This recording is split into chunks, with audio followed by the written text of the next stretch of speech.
Back to the On the Money YouTube channel powered by Allied Wealth. I'm Ryan Wheelis, founder of Allied Wealth. In today's video, we're going to talk about a real life scenario of a couple aged 60 and 62 who had saved $1 million for retirement and felt like they simply couldn't afford or can't afford to retire. So let's get started here. So we've got Tom and Jane. Tom is age 62. Jane is age 60. Tom's employed. Currently makes $130,000 a year, and Jane's a homemaker, and so or what we call a domestic engineer here at Allied Wealth. And so that's kind of some basic information about them. They have 2 children. Both kids they put through school, age 33 and 31. So both kids have graduated college. They paid for college, and to that end, Tom and Jane feel a little underprepared, a little bit behind the 8 ball because they did help their kids go through college.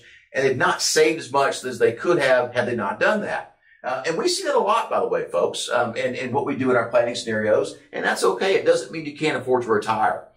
So got great kids there, doing well in life. Next thing we'll look at is some broad expectations and concerns. So obviously, when you retire, they don't want to work anymore. So Tom and Jane don't want to work.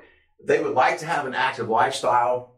They would like to have time to travel. They want to spend time with family and friends, and they want to have less stress and peace of mind and be able to enjoy their golden years.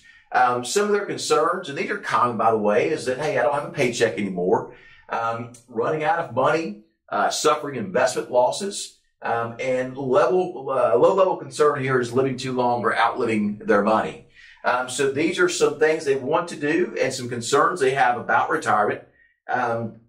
And also kind of maybe that philosophy of, hey, we can't afford to retire. So anytime we run through a retirement scenario, we always have to look at a timeline.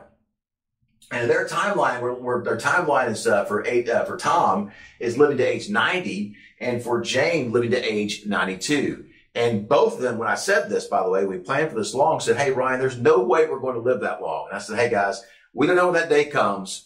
But if we plan for it and it does happen, we'll be well prepared in your golden years later on in life.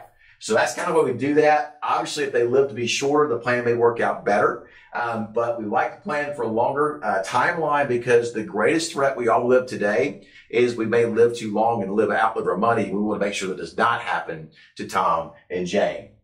Next thing here we look at is their goals. Their goal here, for the sake of this example, is pretty realistic and pretty simple. It's realistic too. It's pretty simple. They want $96,000 a year or $8,000 a month in income until Tom passes, at which time the income will drop down to $72,000 a year because we typically spend less when there's only one surviving spouse left in the marriage or the household, and that's just the way it works. So that's their goal. Pretty straightforward there. Thanks so much for tuning in to the Allied Wealth On the Money YouTube channel. I'm glad to have you here today. Thanks so much for tuning in. If you like the content we're putting out, please give us a like down below. Hit the subscribe button, and also feel free to comment in the comment section. We'll try to reply to those as well. We look forward to seeing you again on the next video on the Allied Wealth YouTube channel.